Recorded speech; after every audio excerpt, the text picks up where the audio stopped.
Judulnya sudah mengatakan, expert says non-marital sex allowed, then retracts.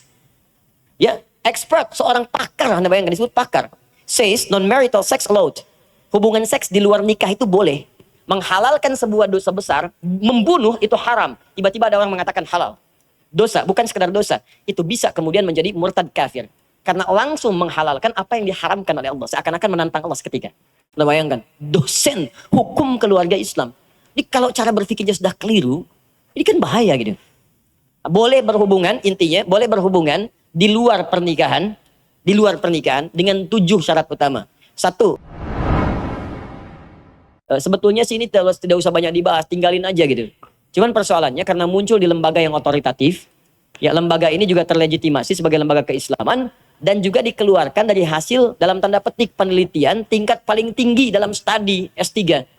Kalau profesor itu bukan gelar belajar. Ya, profesor itu anugerah pencapaian bagi pengajar. Tapi kalau bagi pembelajar itu S3, dokter. Di puncak tertinggi pembelajaran itu dengan spesifik jurusan. Jadi kalau sudah S3, itu ilmu itu semakin mengerucut. Bukan semakin luas, tapi dalam di satu bidang. Awas hati-hati, ini kaidah ini penting diketahui ya. Kalau orang sudah sampai S3, ilmunya bukan luas, tapi dalam. Beda antara luas dengan dalam. Antara tinggi dengan panjang itu beda. Pernah dulu ada orang pintar main ke satu tempat, ya. Dia ditanya, Pak, tolong Pak, berapa tingginya yang pohon kelapa itu? Berapa tingginya pohon kelapa itu? Ya, ditanya, katanya orang pintar Bapak, tolong ukur dong. Ya, kata orang awam di kampung itu. Nah, dia bilang sama ajudannya, udah ada respon orang itu, tolong tebang dulu, turunkan dulu. Ya, tebanglah itu, turunkan, diukur. Kemudian setelah itu dikatakan, udah, tahu kan sekarang 15 meter. Pak, itu kan panjangnya, bukan tingginya. Kalau tinggi ke atas, kalau panjang begini ya. Nah, ini pun kita mesti paham, seorang kalau sudah sampai S3, itu bukan luas ilmunya, tapi dalam di satu bidang. Karena itu setiap ada S1 itu masih luas. S2 jadi spesifik, jurusan. Ilmunya apa? Di bidang fikih. Fikih itu masih umum. Fikihnya apa? Usul fikih. Masuk S2 usul fikih. S3 usul fikihnya di bidang kaidah apa? Khusus membahas masalah yang misalnya kaidah tentang haramnya sesuatu. Sehingga jadi kaidah kalau ketemu begini berarti haram. Dia tuh di situ aja. Hadis belum tentu pakar. Tafsir belum tentu pakar. Apalagi kalau kemudian kepakarannya di bidang yang tidak terkait dengan syariat. Misal, bidang yang dipakari itu arsitek. Maka dia akan pakar di bidang arsitektur. Tapi kalau dalam hukum Islam dia nggak bisa. Jadi kalau ada orang misalnya S3-nya di bidang arsitek, jangan bicara masalah fikih. Bahkan di fikih pun, kalau ada orang misalnya pahamnya fikihnya fikih muamalah, jangan bicara fikih ibadah. Kalau orang ngertinya di hadis, nggak tahu fikih, jangan bicara hukum. Walaupun hafal 100.000 hadis, hafal 100.000 hadis, tapi tidak mengerti hukumnya, jangan bicara hukum. Bisa salah di situ. Ini penting saya sampaikan kalimat ini dulu, supaya kita mengerti ya tentang dasar kaidah ini, dan nanti saya akan terangkan dari mana sumber-sumber penulisan ini sampai kita mengetahui dengan akurat secara sumbernya. Jelas sampai sini? Baik. Nah, ini penting saya sampaikan karena pertama ini institusi, dan institusi ini serta S3-nya ketika digambarkan dalam berita seperti di koran ini kan koran bahasa Inggris. Dibaca sama orang asing juga. Ya orang asing yang nggak bisa bahasa Indonesia, dia baca bahasa Inggris, begitu melihat berita seperti ini berbahaya. Pakai judulnya sudah mengatakan expert says non-marital sex allowed, then retracts. Ya, expert, seorang pakar, Anda bayangkan disebut pakar, says non-marital sex allowed. Hubungan seks di luar nikah itu boleh. Then retracts. Kemudian ditarik kembali pernyataan itu. Tahu kenapa ditarik kembalinya? Baca bagian paragraf pertamanya. Does the Quran allow Muslims to have sex outside of marriage? Apakah Al-Quran membolehkan orang-orang Islam itu berhubungan seksual di luar pernikahan? Itu kalimat pertamanya. Sunan Kalijaga Islamic State University, Win Sunan Kalijaga dalam kurung, doctoral candidate Abdul Aziz answers to that question seems to be yes. Sampai kaget tuh anak kecil aja.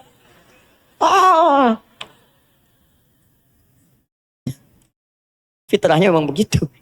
Seorang kandidat dokter namanya Abdul Aziz di Win Sunan Kalijaga, Yogyakarta, ya, dalam disertasinya memberikan jawaban nampaknya itu dibenarkan, seem to be yes. Ya. Okay, but following an uproar from conservative Muslims, he had backed off his stance.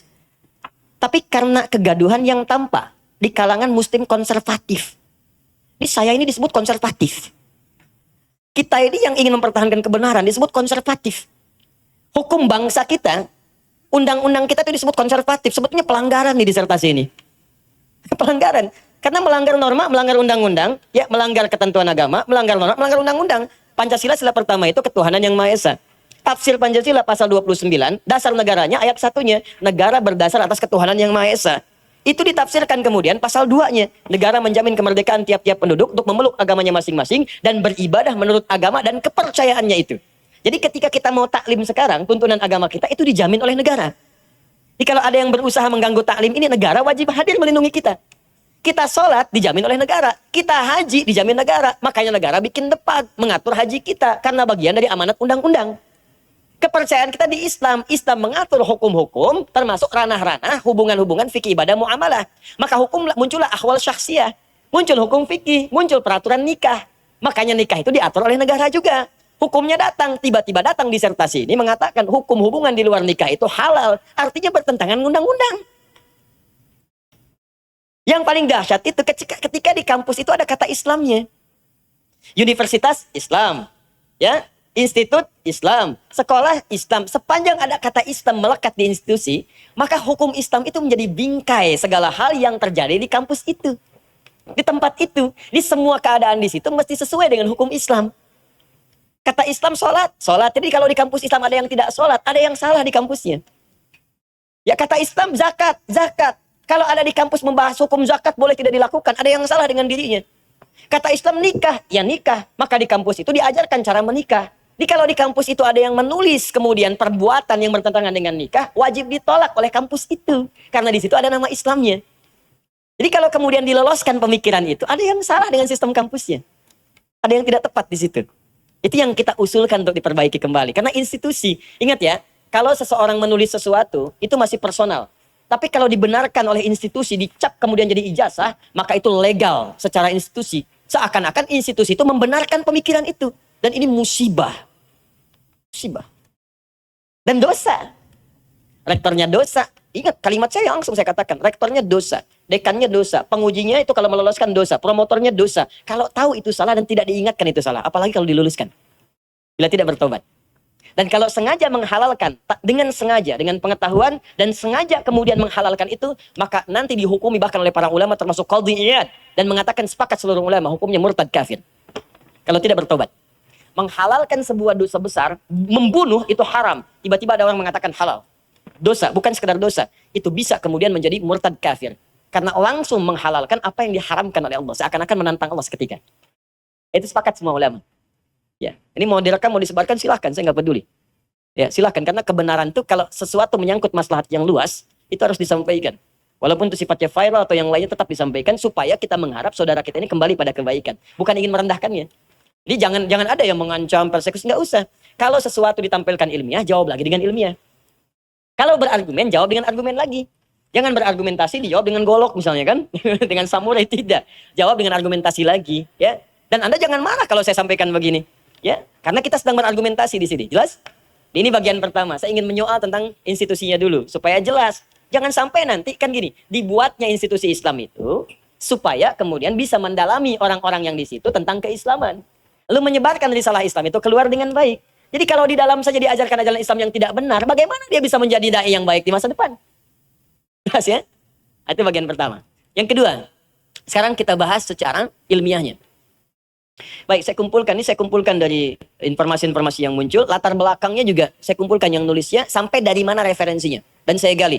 Dan saya akan tunjukkan otoritasnya untuk membahas ini. Saya jarang-jarang bicara begini. Tapi supaya sadar bahwa saya punya otoritas di sini untuk membahas. Baik ya? Pertama begini, karena ini kaitan dengan masyarakat dan berdampak pada masyarakat, saya pembimbing masyarakat di sini, Ustadz, jadi berhak untuk memberikan penilaian. Nanti terkait dengan aspek ilmiahnya, saya pun akan tunjukkan otoritas kami di situ supaya jelas. Ya. Baik. Beliau yang menulis disertasi ini, ya disebutkan di sini, lulus dalam pendidikan tertinggi S2 di Yayan Wali Songo Semarang, studi S1 di Rai dan Alwin Makassar, kemudian menyelesaikan S3 di Wisnu Kalijaga dengan disertasi yang menyebarkan jagat maya. Baik, beliau ini dosen, tercatat dosen hukum keluarga Islam di Fakultas Syariah. Anda bayangkan, dosen hukum keluarga Islam. Ini kalau cara berpikirnya sudah keliru, ini kan bahaya gitu. Dan saya berhak untuk memberikan informasi ke masyarakat, untuk meluruskan. Bagaimana kalau anak Anda sekolah kemudian di situ, mendapati dosen seperti ini? Ibu melahirkan anak ibu 9 bulan lebih, 10 hari.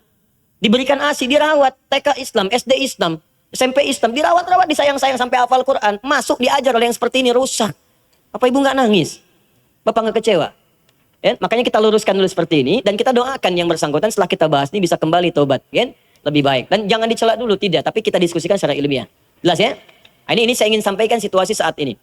Kemudian ini disertasi ini ya, judulnya konsep milkul yamin Muhammad Syahrul. Lihat Muhammad Syahrul, ditulis Syahrul, padahal bukan Syahrul di sini, Syahrul. Muhammad Syahrul. Nanti saya ceritakan siapa Muhammad Syahrul itu. Sebagai keabsahan hubungan seksual non marital. Ini konsepnya milkul yamin milik Muhammad Syahrul. Ini salah tulis, tulisannya Syahrul, harusnya Syahrul. Ya, shin besar, ha kecil, ra, waw, ra. Ini nulisannya udah salah gitu kan. Ini nulisannya udah salah, bisa lolos gitu. Adi dengan Ade beda nggak? Beda, ya. Ustadz Ade Hidayat, udah salah nama. S3 lagi. Ya, kalau SD nggak apa-apa lah gitu, ini S3. Dan lolos gitu kan. Allah Akbar. Tidak mungkin aja yang salah ngetik medianya. Mungkin di sananya benar. Tulisannya. Baik. Pertama, konsep milkul yamin Muhammad Syahrul sebagai keabsahan hubungan seksual non-marital. Baik. Saya mau tunjukkan dulu sebentar gini. Jadi konsep ini yang ditulis disertasi itu bukan penemuan murni. Tapi pendapatnya Muhammad Syahrul. Muhammad Syahrul berpendapat kebolehan berhubungan seksual di luar nikah dengan syarat-syarat tertentu. Itu ditemukan bacaan itu oleh beliau ini yang nulis disertasi. Diambil itu sebagai objek penelitian, ditampilkan dalam disertasinya, dan diajukan argumentasi untuk memberikan solusi pada persoalan-persoalan klasik di Indonesia yang membutuhkan solusi hukum terinspirasi dari sini. Apa masalah yang disebutkan oleh yang bersangkutan? Saya koleksi di sini sampai banyak nih, sampai berapa lembar. Salah satunya beliau melihat bahwa sering ada yang dipersekusi karena melakukan hubungan seksual di luar nikah. Jadi kalau ada, mohon maaf ya, di komplek tiba-tiba ada 2 orang berhubungan gak jelas, didatangin massa, gitu kan, dibawa kantor polisi, itu menurut beliau itu persekusi. Salah gitu. Di Aceh menerapkan hukum misalnya bagi orang yang ketahuan berselingkuh, ya, atau kemudian ketahuan berseksual di luar hubungan nikah, dihukum, itu disebutnya pelanggaran dalam konsep pemikiran ini. Nah, saya ingin katakan dulu, ini banyak nanti Anda bisa gali ya, termasuk syarat-syaratnya, ada 7 syarat dibenarkan. Boleh berhubungan, intinya boleh berhubungan di luar pernikahan dengan 7 syarat utama. 1, pria hanya boleh bagi pria. Boleh kalau sudah menikah boleh. Di ibu kalau punya suami itu boleh bu berhubungan dengan orang lain, ya perempuan lain. Tapi syarat perempuannya dia belum menikah. Ya perempuan tidak boleh bersuami, syarat keduanya.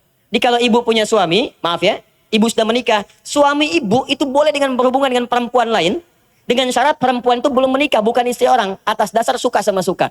Saya mau tanya, ibu ridho nggak? Tuh, yang kenceng bu. Yang kenceng sorot sama kamera tuh. Ibu ridho nggak? Tuh, dengar. Itu baru satu sebab. Bayangkan kalau ini dipraktekkan, betapa banyak kan muncul emak-emak senusantara keluar. Dan yang bahagia itu rumah bordir. Betapa menyebar banyak pelacuran di luar nanti. Ini kan dampak sosialnya tinggi sekali. Dan diloloskan. Kampus Islam gitu loh. Ada nama Islamnya. Saya tuh pikir, itu di mana menaruh kemudian kepekaan sosialnya dan di mana ditaruh logika normalnya. Anda boleh menghormati pemikiran. Anda bisa katakan begini, ini kan pemikiran. Pemikiran itu dihargai. Pemikiran seperti apa yang harus kita hargai? Jadi kalau pemikiran itu merusak, itu harusnya dibuang ke tempat sampah, bukan dihargai. Nggak ada harganya yang merusak itu. Makanya barang rusak pun di toko nggak ada harganya. Betul. Setiap yang rusak tuh nggak ada harganya. Rusak, nggak laku, impor ditolak. Ini kok bisa pemikiran rusak diterima? Cara berpikirnya pasti salah ini, ada yang keliru. Ya, 3, tidak zina. Saya malu sama anak SD itu kan, malu saya. Ya, jadi zina itu katanya ini, nanti kita lihat. Zina yang dimaksud dengan zina adalah melakukan hubungan badan di tempat terbuka. Artinya tidak boleh membeberkan perilakunya. Jadi kalau misalnya hubungannya dilakukan di tempat terbuka, di taman, di Monas, itu baru zina. Tapi kalau di kamar hotel, di apartemen, itu bukan zina. Coba bayangkan bu. Kebayang enggak? Enggak. Itu kan rusak gitu. Coba lihat deh. Ya, bapak ibu kita aja yang enggak S3, kan risih mendengarnya. Kok bisa yang pintar jadi seperti ini? Kalau Anda sampai S1, S2, S3, terlampau kedinginan sehingga kurang kemudian bisa objektif menilai, ya kasih tahu kita. 4, syarat keempat tuh. Yang keempat, orangnya mesti dewasa dan berakal sehat. Aduh, saya jadi haus.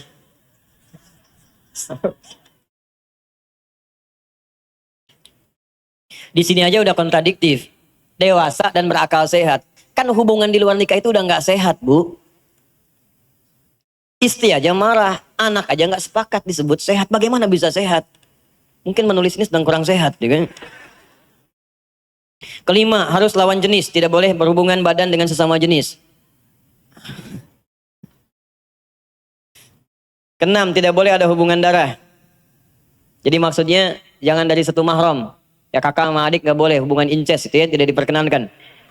7, boleh beda agama. Oh, makin rusak ini. Udah makin rusak. Ini saya kasih tahu ya, maaf ya. Nikah saja yang halal itu tidak diperkenankan beda agama. Dan ayatnya turun langsung Quran surah kedua ayat 221. Ya, wala tankihul musyrikati hatta yu'minna wala amatun mu'minatun khairum min musyrikati walau ajabatkum wala tunkihul musyrikina hatta yu'minu wala abdun mu'minun khairum min musyriki walau ajabakum. Jangan kalian nikahi perempuan-perempuan yang belum beriman sampai dia beriman dulu. Ajak dulu dakwahi. Keta'aruf silakan dakwahi untuk beriman. Kalau tahu mau beriman jangan menikah. Lebih baik kau menikah dengan muslimah yang paras yang kau pandang biasa daripada engkau korbankan imanmu untuk mendapatkan kemudian perempuan yang engkau anggap cantik itu saat itu. Kalau sudah memudahkan hilang kecantikan itu. Tapi iman kan dibawa sampai ke akhirat nanti. Ya. Kata orang kan cantik itu relatif. Walaupun jelek itu mutlak. Ya. Tapi relativitas itu nggak bisa diukur dengan iman. Paham ya? Ayat ini mengatakan jangan nikah.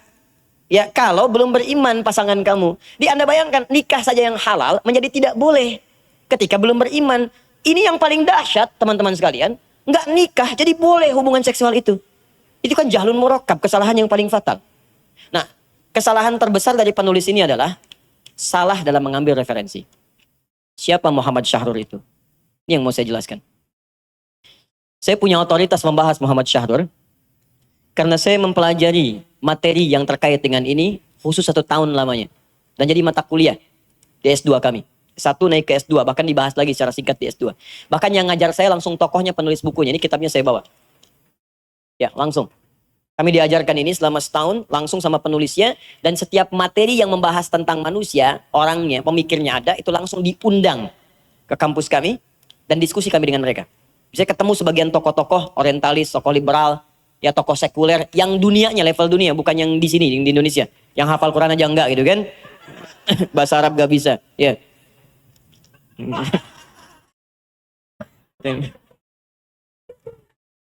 Ya.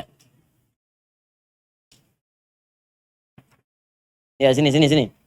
Siapa Muhammad Syahrur? Supaya Anda tahu dulu latar belakangnya seperti apa. Dan saya bersedia diskusi. Kalau ingin diskusi silakan. Ayo kita duduk.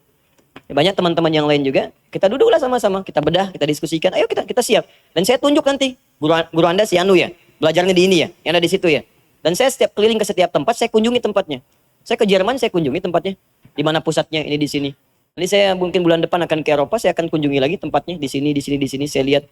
Bahkan di Jerman itu ada satu tempat, ya di Hamburg, itu kampus orientalis, dekannya orang Indonesia. Indonesia. Ya kita balik dulu ke sini. Muhammad Syahrur. Muhammadnya saya simpan, saya tidak mau membawa nama itu. Saya dengan Rasulullah SAW. Ya, ini tulisannya Syahrur. M. Syahrul. Syahrul ini orang Syria, Damaskus. Kelahiran Syria, Damaskus. Tahun 1938. Dia sekolah dari SD, SMP, SMA. Masih umum, sekolah umum. Kemudian berhijrah, pindah. Kemana? Ke Soviet. Oh. Jadi dia ke Soviet, belajar di Soviet. Arsitektur. Jadi masuknya jurusan teknik sipil. Handasah al-Madaniyah. Jadi bukan jurusan Quran. Teknik sipil. Gitu kan? Ya, masuk teknik sipil. S1 kemudian diselesaikan. Sempat juga ke Irlandia, ke Dublin di sana. Dan di sana juga sama mengembangkan itu. Sampai meneruskan lagi S2, S3-nya kemarin diselesaikan. Itu semua S1, S2, S3. Itu semua di bidang arsitektur, di teknik sipil. Insinyur beliau itu. Bukan ustadz. Jadi nggak pernah belajar tafsir, nggak pernah. Belajar hadis nggak ada pengetahuannya, apalagi fikih. Ini kesalahan terbesar penulis disertasi ini, kok bicara masalah fikih kepada arsitek? Gitu. Kok bisa belajar fikih Islam ke orang teknik sipil gitu loh. Tuh, kenapa jauh-jauh ke sana, ke ITB aja sana. Tanya ke orang Salman. Ketika Anda tanya, jawaban orang kita akan mengatakan, mohon maaf Pak, Bapak salah. Kalau mau ke sini, datangnya sana ke kampus Islam. Cari ulama, datang ke MUI. Ini pertanyaan pertama, kesalahan terbesarnya adalah mengambil referensi pada orang yang bukan pakar di bidangnya. Nah, Muhammad Syahrul ini, teman-teman sekalian, ketika di Soviet dia bertemu, masuk ke lingkungan titik pusat orientalis di Soviet. Dia ada orientalis itu nanti bekerja sama dengan misionaris. Ini kalangan argumentasi ilmiah ya. Jadi kita sedang berdiskusi dan semuanya ada akurat. Saya punya otoritas di bidang ini karena saya pelajari. Saya di bidang ini. Ya. Nanti Muhammad Syahrul bicara bahasa, saya pun S1-nya bahasa Arab. S2 bahasa Arab. S3 saya 3. Mohon maaf, ini saya tidak bermaksud untuk bicara apapun. S3 pertama saya sekarang sedang saya kerjakan di bidang Quran, bahasa Al-Quran. S2 saya nanti tentang nasionalisme dalam Al-Quran. Supaya tidak ada yang mengatakan kepada saya, Ustaz Adi anti Pancasila. Saya bahas nasionalisme di Quran. Dan S3 saya ambil di situ. Yang ketiga di jurusan dakwah. Jadi saya di bahasa ada, di Quran ada, di dakwah ada. Ya, dan saya menerima honoris causa 2 nanti di tahun ini. Ya, 1 dari Turki 28 November dan langsung dihadiri Presiden Erdogan. Dan kemudian nanti dari Sudan di 2 kampus sekaligus, kampus Quran Tajul Hafidhin dan kampusnya Ustaz Abdul Somad sekarang yang Om Dorman. Itu akan ngasih doktor honoris causa di bidang ulumul Quran dan dakwah. Jadi saya punya otoritas di bidang ulumul Quran, di bidang untuk ini, dan di bidang sejarah saya punya otoritas. Ya bahkan Profesor Ahmad Mansur Surya Negara itu menulis kemudian buku Hafiz Sejarah di jilid yang terbaru memasukkan kami di sini. Ini ada saya di sini. Nah, saya punya otoritas. Ya, jadi jangan soal saya di sini. Kalau mau bicara argumentatif, saya punya otoritasnya dan saya berhak untuk bicara. Kalau mau nyawa saya secara ilmiah, silahkan. Ya, kalau mau tersangka pun boleh, nggak ada masalah. Nanti kita diskusi di pengadilan. Saya nggak takut, hukum Allah nggak takut besok meninggal aja nggak ada masalah. Apa bedanya wafat juga? Muhammad Syahrul. Balik sini. Saya akan bicara, ini belajarnya teman-teman sekalian, dapat pengaruh dari orientalis. Siapa orientalis ini? Ini orang-orang pintar yang berkumpul membahas masalah ketimuran, khususnya Islam. Dengan pandangan bahwa Islam ini potensi kekuatan yang bisa merubah dunia. Nah, mereka ini terbentuk ini di awal-awal masa kejayaan Islam saat ada di Spanyol di abad ke-7. Dan kuat kemudian mengakar sampai jadi institusi setelah terjadi perjanjian Tordesillas tahun 1494 dari 492 sampai 494 oleh Paus Fransiskus yang ke-6. Ya. Kemudian dunia dibagi pada 2 bagian. Di asalnya dulu mereka belajar, Bu, Pak, ke kampus-kampus Islam. Khususnya di Spanyol pada waktu itu. Datang yang dari Portugal, datang dari Italia. Vatikan sekarang kirim untuk belajar ke sana. Datang belajar, dokumentasinya ada semua di buku sejarah bisa diakses. Datang belajar ke sana. Belajar, dan belajar tentang hukum-hukum misalnya, administrasi, belajar ekonomi, belajar teknik sipil, belajar keislaman, bahkan banyak belajar bahasa Arab. Bahkan pada saat itu pakaian-pakaian muslim yang sekarang dikenakan oleh teman-teman yang di Arab itu kebanggaan. Jadi kalau nggak pakai jubah itu nggak keren. Nggak pakai jubah nggak modern. Kalau perempuan nggak pakai kerudung itu belum modern, Bu. Ibu buka, silahkan cek arsip masa lalu, silahkan lihat ratu-ratu di Eropa. Mereka akan mengenakan kerudung. Pakai kerudung. Karena kerudung itu simbol modernitas pada saat itu. Yang nggak pakai jilbab itu nggak keren. Yang nggak pakai jilbab itu tertinggal. Yang pakai jilbab itu yang modern.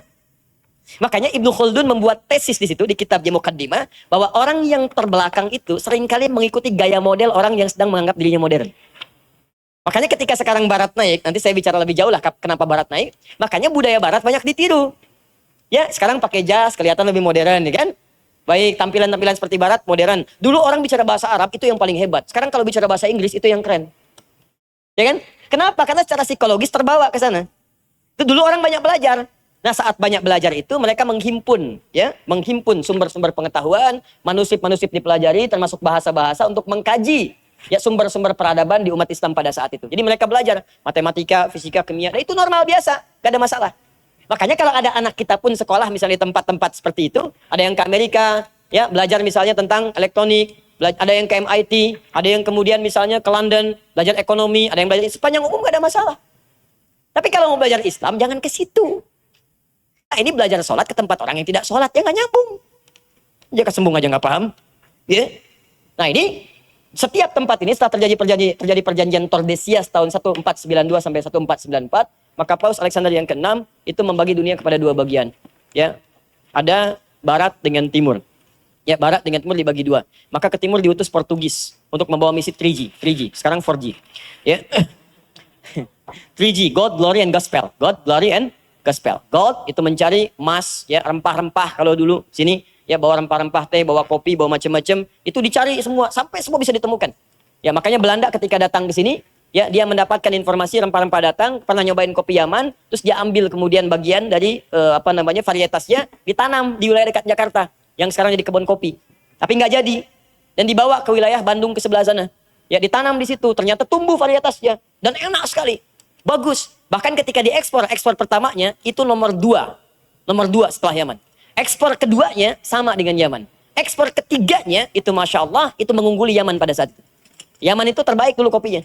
Ya, dan dipakai untuk ngopi itu cari yang kualitasnya bagus. Bukan yang sisanya. Yang bagusnya itu yang dipakai oleh mereka untuk ada yang menguatkan daya ingat, ada yang dipakai untuk bisa menahan kantuk supaya tahajud malam harinya. Yang dipakai itu kualitas bagusnya. Makanya kopi-kopi kita itu kalau diekspor keluar itu harganya mahal di luar. Nah, datang ke Belanda minta I want a cup of Java misalnya. Saya pengen satu kopi Jawa, Japanese coffee. Itu satu cupnya itu bisa 20 euro, 30 euro. Berapa itu rupiahnya? Hampir 500.000. Dijual di warung 1.000 dapat 3 bonus 2. Itu kopi apa? Nah, datang mereka gold, kemudian glory, ekspansi. Ya, ekspansi, penjajahan, datang kemana-mana. Ya, itu paham lah. Kita kan bahas di sejarah kita. Ya kan? Ada Belanda, ada Portugis. Portugis datang ke Nusantara tahun 1511 melalui Selat Malaka, nyasar dulu, kemudian balik lagi dikemudian oleh Ahmad bin Majid, sampai kemudian datang ke Selat Malaka, sampai masuk melalui timur Nusantara, sampai kemudian datang ke wilayah Sunda Kelapa, sampai bertempur dengan pasukannya Fatahillah, ada semuanya.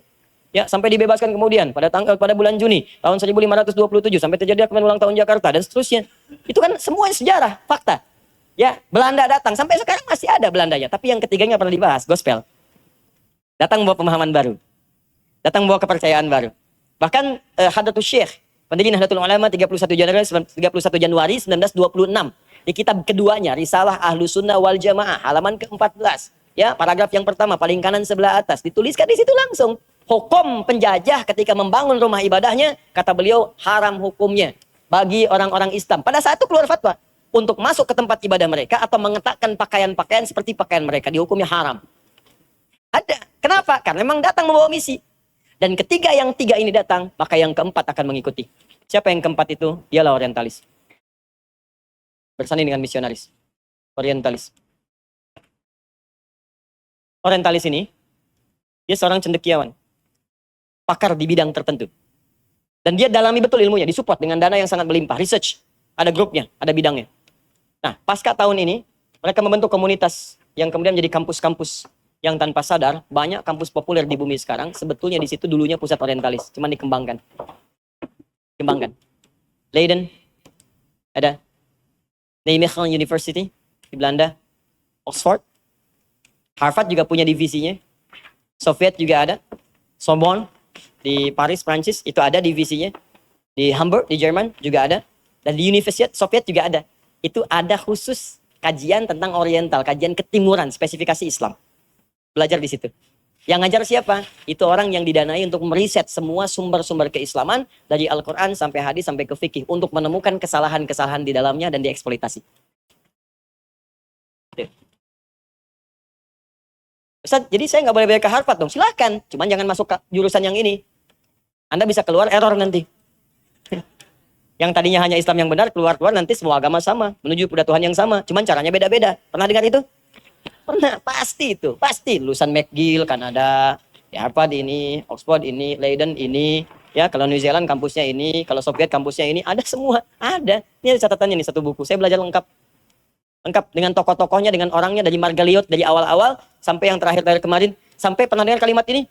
Saya nggak bisa meyakini hadis sebagai bukti otentik. Karena dia baru ada 200 tahun setelah wafatnya Nabi. Pernah ada? Ada. Itu tuh pernyataan orientalis masa lalu. Oh, udah 400-500 tahun yang lalu. Di copy sekarang. Yang dulu aja udah mengaku salah, yang sekarang ikut-ikutan. Ini kalimat abu-abu. Jelas ya? Nah, ini saya mau katakan nih, ini ada kampus-kampus yang sangat berbahaya lah bagi perkembangan nilai-nilai keislaman. Nah, ini mereka, itu diambil orang-orang potensial dari kalangan mereka dulunya, supaya mendalami itu. Di pakar bu, Pak, nggak main-main. Jadi kalau bahasa Arab, dia akan pelajari sampai paling dalam. Sampai hafal syair, hafal nahu, hafal sorok. Nahunya hafal alfiyah. Hafal alfiyah. Ya, dari yang paling dasar pun hafal. Ya, yang paling dasar misalnya teman-teman, ada Jurumiyah, karangan As-Sunan Haji. Al-kalamu huwa lafdul murakabul mufidu bil wanti wa aqsamu thalathat ismu filun wa harfun. Sampai ke alfiyah yang paling tinggi. Kalamun alaf tunu finun kastaqim hatfun finun thumma hatfun kalimah hidu kalimatun qalum awal qalu am kalimatun biya kalamun qad yu'am. Sampai ke syair, sampai ke macam hafal dia dan pakar di bidangnya. Ya Karl Brockman, sejarah. Semua sirah Nabi sampai ke awal sejarah. Itu didalami betul, disupport dengan dana yang sangat luar biasa. Apa tugasnya? Mencari kelemahan-kelemahan di dalamnya untuk diputarbalikkan hukumnya. Makanya muncullah kemudian orang yang mendalami Quran, dia sengaja mencari kesalahan-kesalahan Al-Quran. Pernah dengar buku 20 kesalahan Al-Quran? Ya, itu ada yang menulis itu kemudian, lalu dibantah dan selesai bantahannya, selesai tuntas. Ada yang kemudian menulis, ya, tidak perlu sunnah sampai muncul aliran ingkar sunnah. Itu karena pekerjaan orientalis. Nih kalau nggak kebayang gini nih, supaya kebayang. Pernah dengar namanya Stokholdronyi? Itu orientalis, Bapak Ibu. Stokholdronyi itu produk orientalis dari kampus orientalis di Belanda. Leiden pada saat itu. Karena nggak bisa naklukkan Aceh, ke sana balik lagi, Aceh balik lagi. Dia ada wilayah di Nusantara itu yang punya tipikal yang mirip-mirip tepian pantai, kayak Banten, Aceh.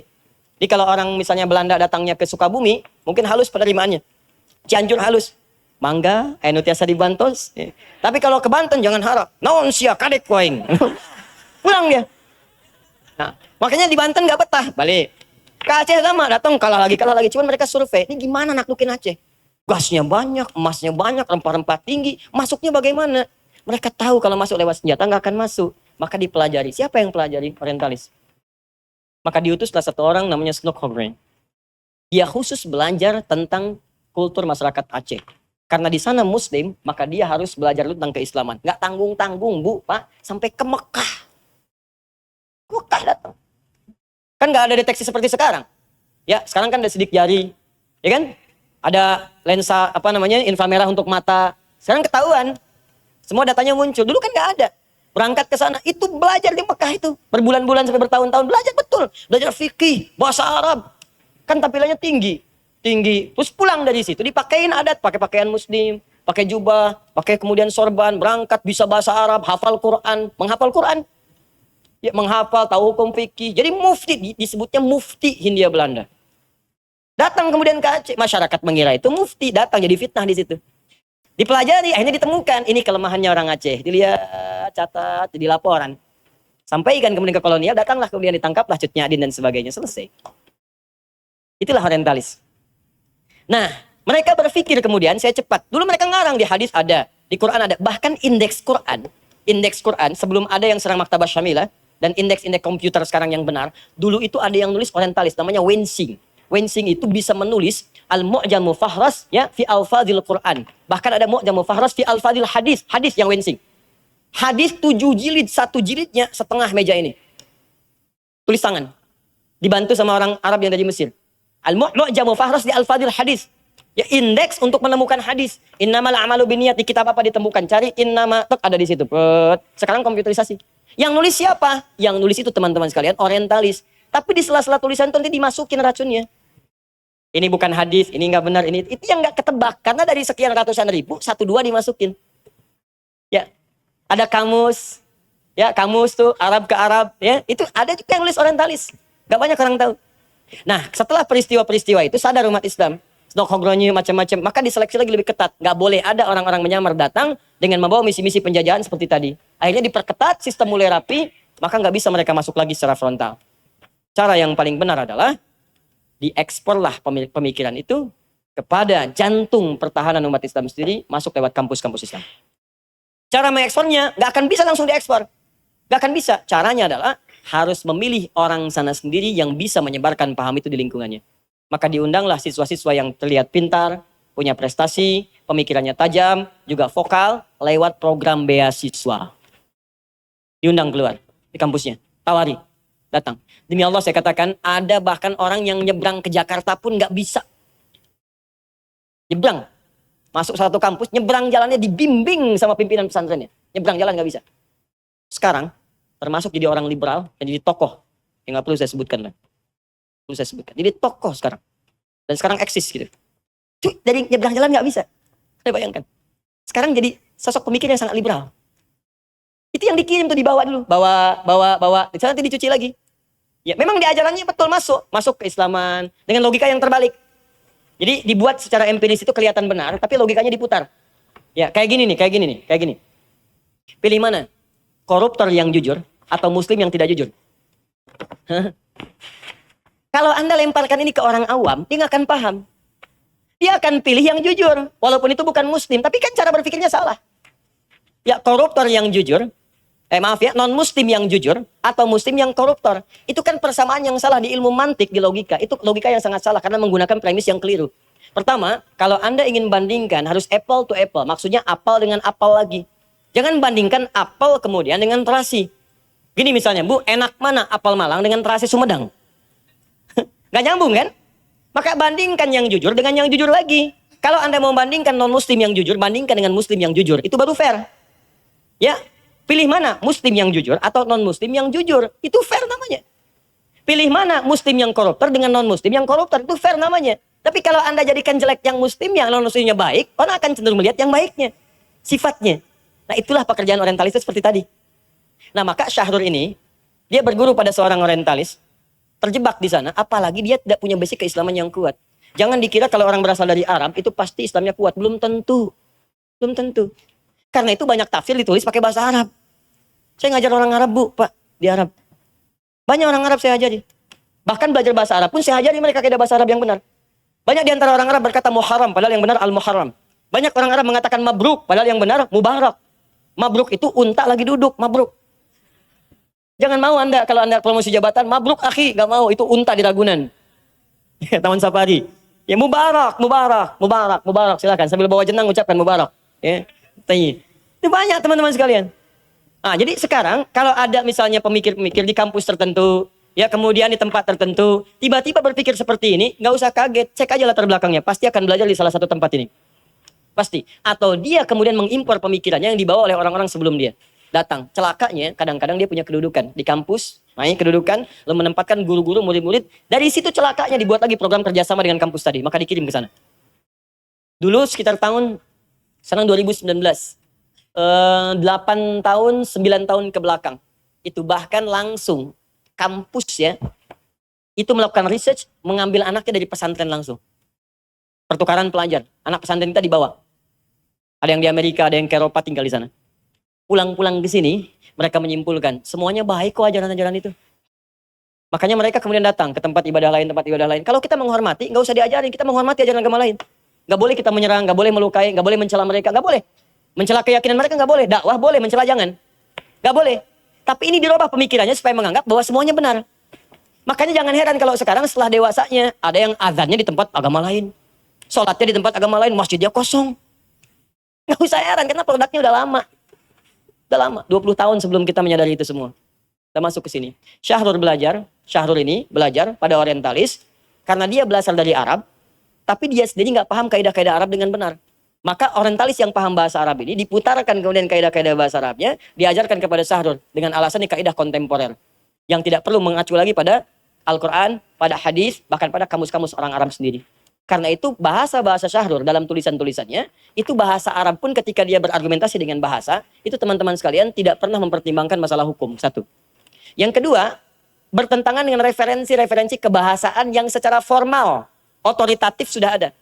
Ya, saya baca bukunya dan baca kemudian komentarnya dari para ulama-ulama lain untuk mengoreksi itu semua. Saya baca koreksinya.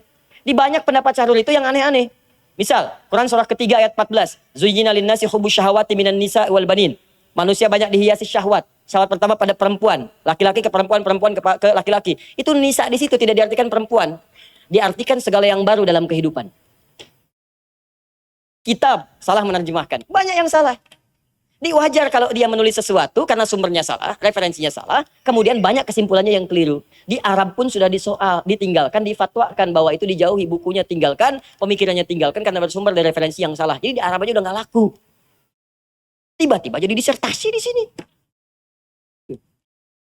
Ini harus saya sampaikan. Saya lengkap, kalau saya buka ini sampai besok pagi mungkin nggak selesai. Ya, nggak selesai. Jadi teman-teman sekalian, hati-hati sekarang. Bukan berarti anti dengan kampus Islam. Justru ini kalau kita anti, mereka berhasil. Mereka tidak ingin ada orang masuk ke kampus Islam. Supaya keislamannya lebih kuat. Ya karena itu, belajarlah yang baik. Ya, kalau ada teman-teman atau adik-adik yang S1, S2, mau menyoali dengan ilmiah lagi, saya bimbing langsung. Dia bikin disertasi tentang tadi, bikin lagi disertasi serupa. Menyoal problematika pemikiran Syahrul tentang konsep menikah atau berhubungan seksual di luar nikah. Bikin judul itu, saya bantu Anda, saya kasih referensinya. Saya biayain sampai selesai. Ya, Anda S1 aja, nggak usah S2, S3. S1 mematahkan teori S3. Keren jadinya. Beneran, saya serius. Kalau perlu di kampus yang sama, win lagi. Win lagi. Bikin kali-kali kasih pelajaran kayak gitu. Ya, supaya argumentasi bayar dijawab dengan argumentasi lagi. Ilmiah dengan ilmiah lagi. Jadi kan elegan sifatnya. Jangan terbalik. Ilmiah bawa golok, bawa ini. Enggak usah, ngapain. Itu bukan ilmiah namanya. Jawab dengan yang semisalnya. Paham ya? Baik, jadi itu yang mau saya sampaikan. Kalau ini banyak sekali, ini clippingnya saya ada, korannya ada. Kemudian juga ini dari media internetnya ada. Kemudian informasinya saya kumpulkan juga. Jadi saya tidak asal kemudian komentari. Jadi saya kumpulkan dulu, saya gali dulu. Dan saya temukan ini tuh rupanya. Ini si Fulan rupanya. Dulu ada tokoh liberal di kita yang mengutip Jamal Al-Banna. Jamal Al-Banna hafal hadis, hafal ini, hafal Quran. Dia sepemikiran dengan kita. Saya ketemu dengan orangnya langsung. Dialog. Apa amanahnya? Kalau masih bersih, jangan ikut-ikutan dengan seperti ini. Kalau sudah masuk, sulit untuk keluar. Tuh. Ya, saya ada bukti rekamannya, fotonya, macam-macamnya, ada semua. Tadi diskusi dengan orang-orang itu. Tiba-tiba yang sekarang, Quran nggak hafal, hadis nggak paham, dia nggak tahu, pengen ikut komentar. Sudah ya? Ya, jadi sudah. Udah nggak usah disebarin lagi, jangan diviralin lagi. Yang ada cukup kita doakan saja. Mudah-mudahan Allah memperbaiki keadaan negeri kita dan kampus-kampus kita belajar lebih baik. Mohon maaf kalau saya cukup tegas. Ya, dan mungkin terlihat keras. Memang harus keras pada yang begini. Kalau nggak keras, tapi keras itu keras dengan argumentasi. Bukan dengan tindakan. Tindakan itu ada yang berwenang. Ya, ada aparat, ada yang lainnya sebagainya. Jadi kalau nggak di sini tegas seperti ini, nanti dampaknya akan lebih luas nantinya. Like and subscribe.